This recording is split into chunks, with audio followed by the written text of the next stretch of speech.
So greetings. I've gone ahead and I want to do the final clip now and want to look at a few changes. I tried to increase the sample size from, just make sure I'm on the right share here. Yeah.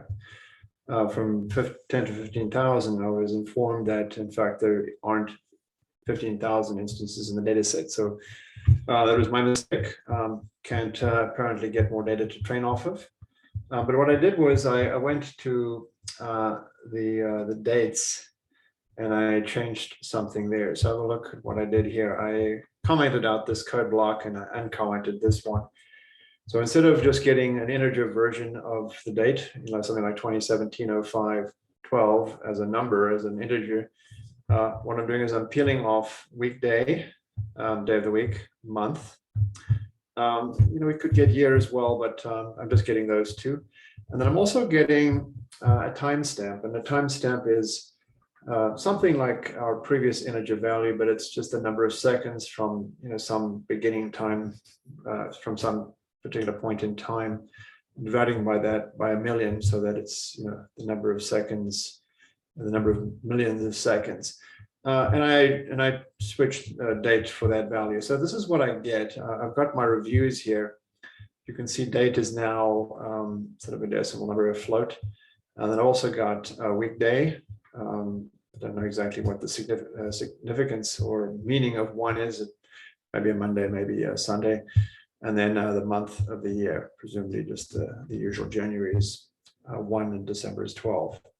All right, so what does that bring me? Hopefully a little bit more information about time and about the the sequence of these things.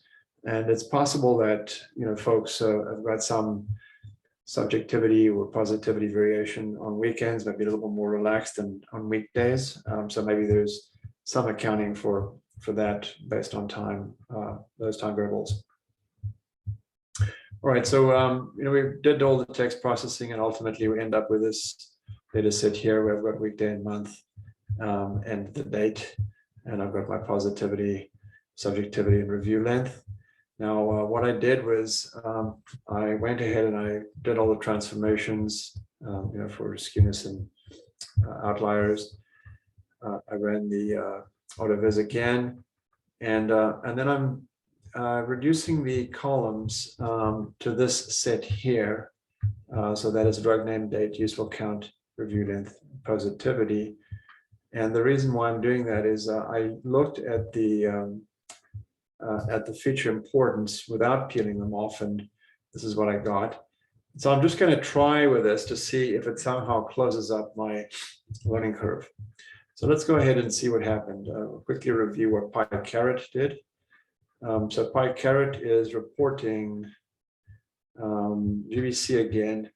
AUC at 0.69, so there's a little bit of loss of ground. It's under 7.7 now because we have fewer variables, but we do have the date variable in there, the timestamp variable in there, as opposed to that previous integer value for the date. And this learning curve, let's have a look. This one is about still about 5, no, it's about 4% off, so maybe a little better, right? A little better. You'd expect that, as the variables are decreased, maybe it's a little better. And then let's have a look at the code classifiers. So if I have a look at the logistic regression, I'm getting 63.1% AUC, 56.8 for the decision tree, 62.5 for the random forest, for XGBoost 63.4, and 63.6 on the light GBM. So we're going to go ahead and train the light GBM again. I guess I need to copy this guy over because it will be a slightly different classifier than what I had previously. Let's just confirm that.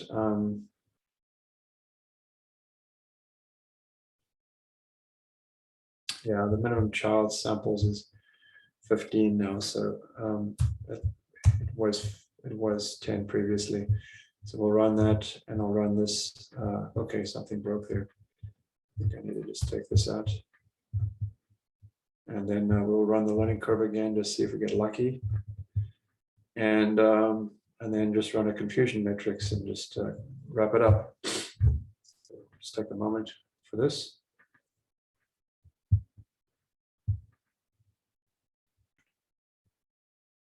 Okay, so we got our learning curve back, and the gap is apparently a little bit. I don't have the previous graph in front of me, but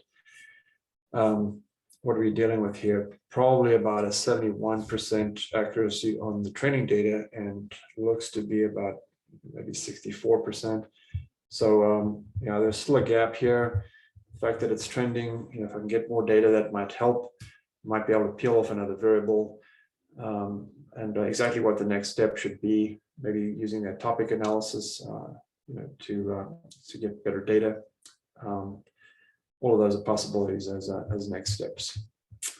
Okay, and then the confusion matrix, still doing about 1250 or so correctly classified instances, and about 350, 360 errors, false positives 364, false negative 357, 63.7% accuracy. Hope you enjoyed this.